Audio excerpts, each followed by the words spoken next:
Kvart nam je toliko opasan da ga uopće nema na karti Split. Jedno je to kad i župnik ima policijski dosije.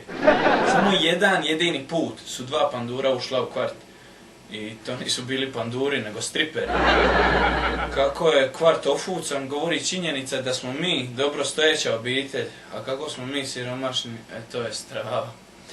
Zimi je u kući toliko hladno da nam propuh služi za grijanje. Tave, žlice, pinjuri su nekima posuđe, a nama je to nažalost namještaj.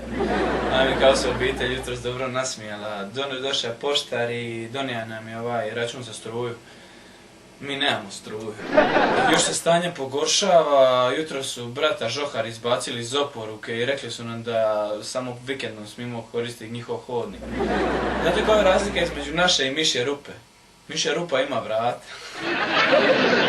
Toliko smo siromašni da nam je mater morala reći da je djed Božićnjak mrtav. Mi smo jedina obitelj u gradu koja mrvice sa stolnjaka trese nazad u pjat. Brat ima pješčani sat, a ja imam toliku kapulu da nije ručni nego ležni, zato imam problema s kičmom. Sobe su nam toliko male da ih piturajemo sa korektorom. Toliko smo siromašni da nemamo love ni za britvice, pa i baba mora puštati bradu. Mater, ona toliko loše kuha da se obitelj moli poslije jela. Zadnji put kada je napravila sendvič, ja i brat smo s njim ribali pod. Kad smo rekli da nam napravi francusku salatu, ona je narezala pome i uvalila riječnik u to. Mater nas nikad nije htjela hranit, pitali smo uvijek zašto, šta, koji je razlog, onda je objašnjavala da ne mora kupovati veću robu. Mater radi 3 posla samo da bi uspjeli biti siromašni. Naprimjer mesar, kojeg svi kupuju meso, je tolika pijančina da je na neki način, ja mislim, uzori Marijanu Banu i Milanu Bandiću. Toliko može popiti da su litre vina obični mali tester. Kad se napije toliko smrdi da se može napiti ako si 30 metara od njega. Jedan put ga je pandurija zaustavila i na alku testu ustanovili su da ima samo 2% krvi u alkoholu. Toliki je pijanac da obitelj od njega mora sakrivati aftershave-ove. Jedan put je se napija, došao doma i pokušao utopiti ribicu. Jednu večer se žalija ekipi u birtiji kako ga udarja parkirani auto.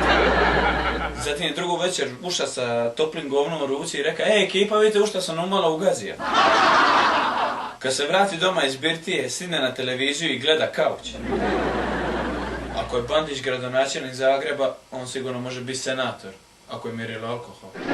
Kad mu je žena rekla da očekuje blizance, on je zapitao: jesi sigurno da su oba moja?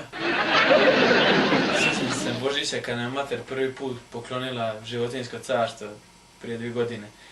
Bio sam sretniji nego kupači Kostin Stefan i Hohnjec. Toliko smo siromašni da komuniciramo dimnim signalima. Jedan put je ekipa mislila da gori Marijan, a smo mi to rođaku čestitali rođendan u Zagrebu. Koja je razlika između Aleksandra Stankovića i kugle za kuglanje? Stanković ima bradu.